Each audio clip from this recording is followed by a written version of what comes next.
Why does money flow easily to some and it just feels out of reach for others? And why does abundance arrive, but it doesn't always stay? And why does expansion feel exciting and terrifying at the same time? What if wealth is not just financial, but it is energetic? And what if wealth is not just something that you're chasing, but it is something that you are becoming available for? Because here's the energetic truth. Wealth is a frequency, and your nervous system determines whether you can access it, hold it, or expand it. Great awakening, magnificent people. I am Jazmian D, and I want to welcome you to the Generational Rhodium. It is the media and healing branch of HWPLP. HWPLP stands for health, wealth, prosperity, love, peace. We are a movement-driven investment firm dedicated to building generational wealth through healing, collective economics, real estate, and venture capital. Please take a moment to like, comment, share, and subscribe. And please, please, please share this with people that you feel this will resonate with. Because the more that we get the information out to people just like you, which we're so thankful for, the better it is for us to be most effective in our mission. So thank you so much in advance for sharing at least to 2 or 3 friends that this will align with. Your engagement, it helps so much, and we're so thankful. We are continuing in our series, The Root of Wealth is Wellness. And let's get into this magnificence.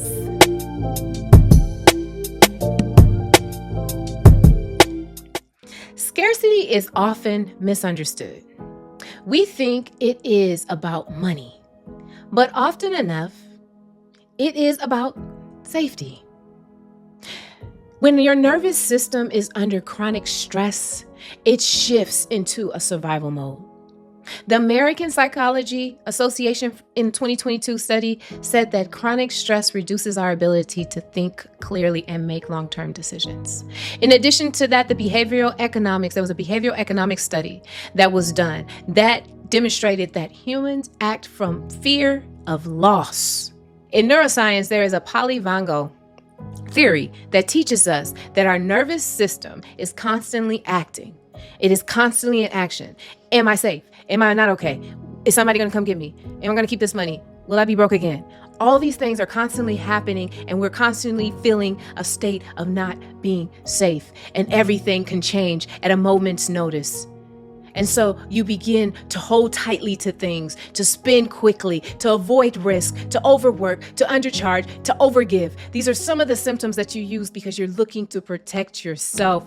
And this is not because of lack of discipline. You're just trying to make it. We're just trying to make it. But that's not making it. There's so many deeper layers to doing this. And there's so many different layers of why this is not right and your body is not feeling good, because this is not how you make it. Stillness is how you make it.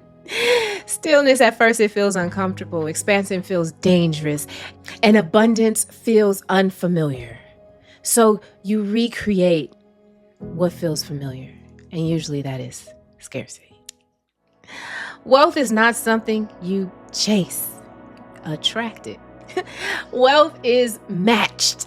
It is matched because your emotional state is your energetic baseline, and it determines how it flows to you and how you accept it, and how, more importantly, you sustain it and allow it to come back more and more and more. And if your system is dysregulated, you will reject it as soon as it comes. Even the idea of it coming, you will reject it. But when your system is regulated, you can hold it. More can come. Its friends can come. An abundance of it will flow to you because you're more responsible, you have more opportunities, more visibility, and more wealth will flow to you. Because abundance, it requires safety, and safety is created in the body. Let me tell you a story. It's a story of 2 different sides of a mindset, 2 different sides of understanding with two different people. They both got the same thing. They both received money from their family. They received this money from their family. And when they received this money from their family, they had options. They can spend it or they can invest it. One of them, they decided to spend it. They spent all the money, but they bought all the things that they felt that they need to make them whole. They bought all the things that they felt will get them to a point in their life to where they felt they made it. This money created a system for them to feel like they were on the right path in their life. They didn't think about how they were spending the money because they just felt like more money would come to them because of how they were spending it, and spending it in a way that would be in alignment with what they saw as success. So they spent it. After they spent the money, it was all gone. Nothing was there. All the money was spent and they just had stuff. They bought cars, which depreciate as soon as you purchase them. They bought clothes, which really do not give you any return. They bought condos. They bought a condo. And this condo they bought was a very, very, very high HOA. And it was just a very fancy place. But they felt by playing the part, they'll get the part. You see. And so none of this came to play after all the money was gone. It did not start to develop. It did not start to create the part that they saw themselves have. And so everything started to fall because they no longer had that influx of flow that they had. And they did not put it in a way that they would save themselves from being affected if they no longer had it. The second one took that same money from their family. They bought a fourplex apartment building. That fourplex apartment building, they moved in one of the units and they rented out the other ones. They also put some of that money into stocks. They put it into the stocks with the idea of it sitting there for long periods of time. They had no intentions of taking it out right away. They started to educate themselves on where they wanted to be in their life. They had some education, but they wanted to shift how their life was showing up right then. They wanted to shift how they were showing up in life right then. So they educated themselves. They learned more about wealth. They learned more about the topics they were interested in terms of building wealth, entrepreneurship. They invested in that. They invested their time. They invested some of the money into that. And as a result, they started to be entrepreneurial minded. And that came with them buying more property, surrounding themselves by other people who had that mindset, investing in things collectively so that they could grow the wealth that they had. They continued to do that and they expanded more and more and more. And the money that their family gave them had 10 times grown because they had a structure in the plan that they looked to achieve. They didn't just take the money and spend it. They thought about how can this serve me?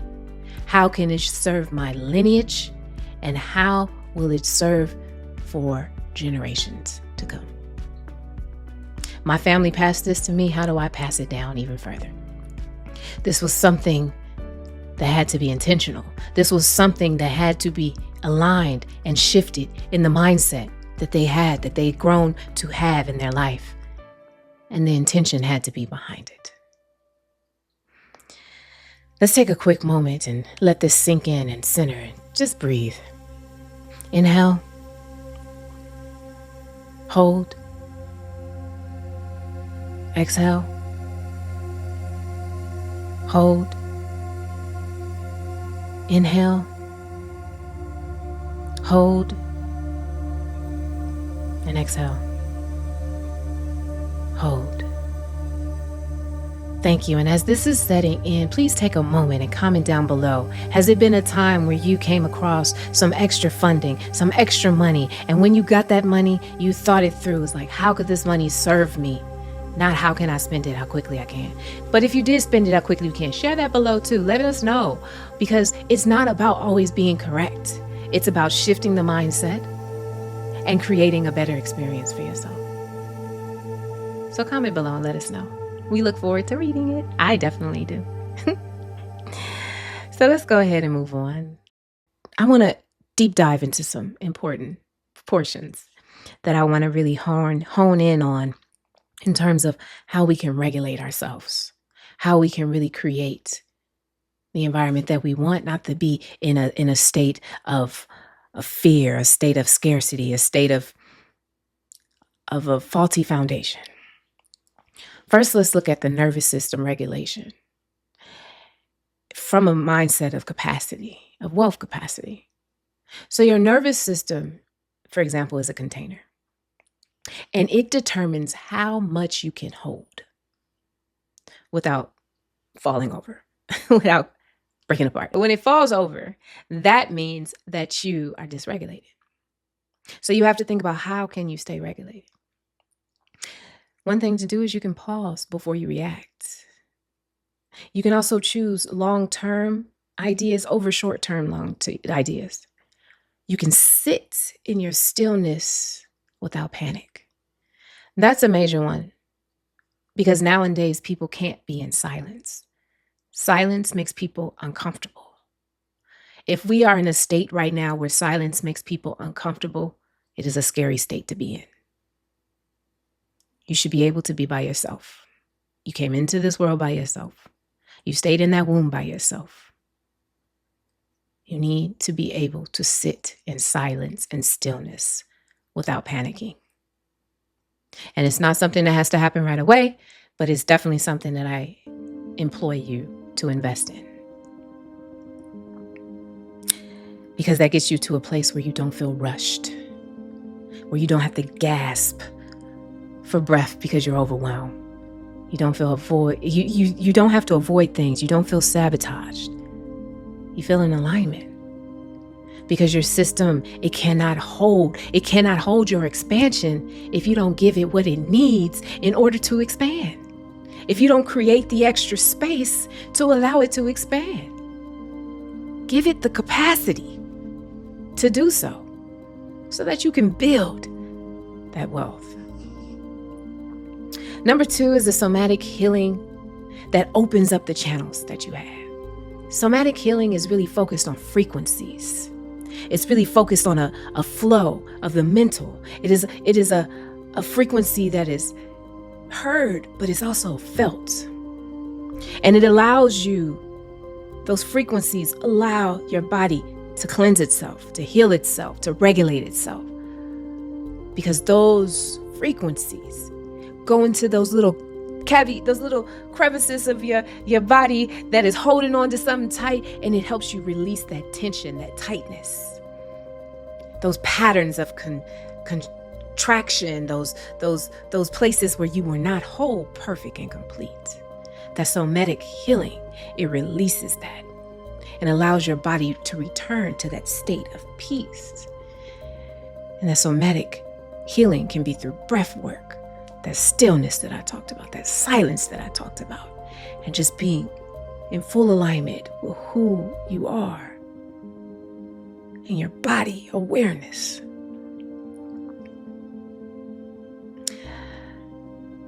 These practices that I named, they really are the gateways to help you clear your body. One more that I want to name is a trauma-informed investment.